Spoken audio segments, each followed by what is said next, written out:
Welcome student. इस video में मैं आपको बताऊंगा कि हड़प्पा सभ्यता की जानकारी के मुख्य स्रोत क्या क्या हैं। वहाँ के मकान, मृद भांड यानी बर्तन, मिट्टी के जो बर्तन हैं, आभूषण, औजार और मोहरें, इमारतें और खुदाई से मिले सिक्के, ये वहाँ की जानकारी के स्रोत हैं। हड़प्पा सभ्यता के जो मुख्य स्थल हैं वो कौन कौन से हैं, उनमें वर्तमान हड़प्पा सभ्यता के कुछ स्थल पाकिस्तान में हैं, बाकी भारत में हैं। नागेश्वर जो मुख्य स्थल हैं उनके नाम मैं बता रहा हूँ। नागेश्वर गुजरात में, बालाकोट पाकिस्तान में, चन्हू पाकिस्तान में, कोट दीजी पाकिस्तान में, धौला बीरा गुजरात में, लोथल गुजरात में, कालीबंगन राजस्थान में, बनावली हरियाणा में, राखीगढ़ी हरियाणा में।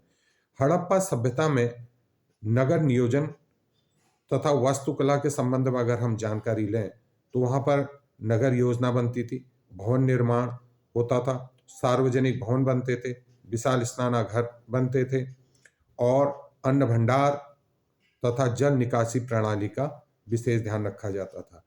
यहाँ की जो नगर योजना थी वो यहाँ पर जो नगर थे दो भागों में बटे थे। सबसे पहला एक तो था दुर्ग। ये कच्ची ईंटों के चबूतरे पर बनी होती थी। दुर्गों को जो है दीवारों से घेरा गया था। दुर्ग पर बनी संरचनाओं का प्रयोग संभवतः विशिष्ट सार्वजनिक प्रयोग के लिए किया जाता था। दूसरा था निचला शहर। निचला शहर आवासीय भवनों के उदाहरण प्रस्तुत करता है। निचला शहर भी दीवार से घेरा गया था। ठीक है, इसके अतिरिक्त कई भवनों को ऊंचे चबूतरों पर बनाया गया था जो नींव का कार्य करते थे। यहाँ की अगर सड़कों और गलियों के बारे में पढ़ें तो सड़कें समकोण पर एक दूसरे को काटती हुई सीधी सड़कें, जिसके कारण पूरा नगर क्षेत्र विभिन्न आयताकार खंडों में विभक्त हो गया था और सड़कों का निर्माण मिट्टी से किया जाता था। बनावली में सड़कों पर गाड़ी के पहियों के निशान भी मिले हैं एवं सड़कों को पक्की करने के प्रयास जो हमें मिले हैं वो कालीबंगन से मिले हैं। सड़कों के किनारे पानी के लिए नालियां बनी होती थी। नालियों को ढकने की व्यवस्था थी। नालियों को फर्श से ढका जाता था। ठीक है, और नालियों से थोड़ी दूर पर एक शोषक कूप होता था जिसमें गंदगी रुकती थी और जो पक्की ईंटों का प्रयोग बहुत अधिक मात्रा में किया जाता था। यहाँ पर भवन निर्माण के बारे में अगर हम जानकारी लें तो भवन निर्माण मकान की योजना जो थी आंगन पर आधारित थी। इनमें शौचालय होता था, स्नान घर होता था, रसोई घर होता था और शयन कक्ष आदि, और इसके अलावा कुछ अन्य कमरे भी होते थे। मजबूती के लिए नींव निर्माण की जाती थी। सड़कों के किनारे मकान बने हुए थे जिसमें सुविधा थी स्वच्छ हवा, सफाई और प्रकाश की। मकान जमीन से ऊंचाई पर बनाए जाते थे। मकानों के दरवाजे सड़कों की ओर खुलते थे। मकानों के प्रवेश द्वार मुख्य द्वार की अपेक्षा गली के नीचे की ओर खुलते थे। सड़कों के किनारे, जैसा मैंने आपको बताया, पानी के लिए नालियां बनी होती है और नालियों को ढककर रखा जाता था। और हड़प्पा सभ्यता के सार्वजनिक भवन की अगर हम बात करें तो सिंधु सभ्यता के को दो भागों में विभाजित किया गया, जिसमें ऊपरी हिस्से को सार्वजनिक भवन और निचले हिस्से में व्यक्तिगत आवास बने हुए हैं। उत्खनन में सार्वजनिक तथा राजकीय भवनों के अवशेष मिले हैं। एक अवशेष मोहनजोदड़ो से मिला है जो 70 मीटर लंबा और 24 मीटर चौड़ा है। यह स्मारक ये स्मारक है, ये उस काल की संपन्नता का परिचायक है। एक अनुमान के अनुसार इस भवन का उपयोग आपसी विचार विमर्श और धार्मिक आयोजन तथा सामाजिक आयोजन के लिए किया जाता था। यहाँ पर विशाल स्नानागार मिले हैं।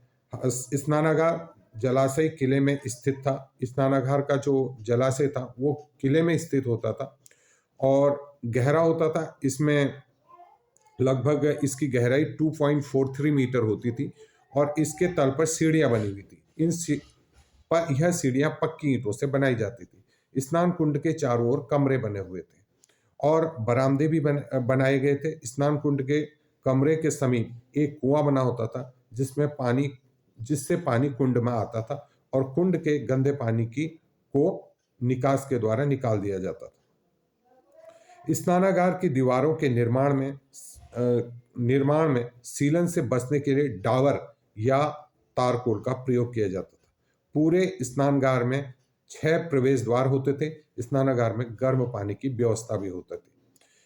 इस स्नानागार के बारे में अमेस्ट मैके कहते हैं कि यह स्नानागार पुरोहित के स्नान के लिए होता था। अब बात करेंगे अन्न भंडार की। हड़प्पा नगर में उत्खनन में यहाँ के किले के राजमार्ग में 6-6 पंक्तियों वाले अन्न भंडार मिले हैं। अन्न भंडार की लंबाई 18 मीटर और 7 मीटर होती थी। इसका मुख्य द्वार नदी की ओर खुलता था। और उसके बाद जो नेक्स्ट है, हड़प्पा सभ्यता की जल निकास प्रणाली के बारे में आपको बताएं। हड़प्पा संस्कृति नगरीय संस्कृति थी। इन लोगों का जीवन स्तर उच्च था। घरों का गंदा पानी सड़कों के किनारे बनी हुई नालियों से लेकर शहर से बाहर जाता था। इन नालियों को पक्की ईंटों से बनाया जाता था और इन पर प्लास्टर किया जाता था, जिससे नालियों का कोई नुकसान न हो।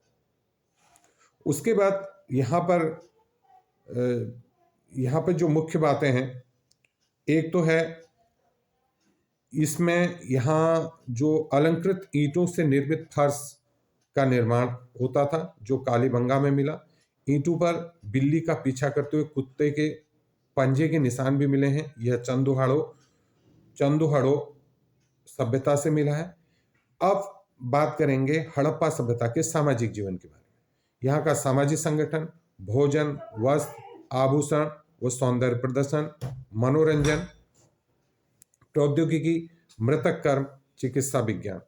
हड़प्पा ये चीजें यहाँ के सामाजिक जीवन में मुख्य थी। Thank you.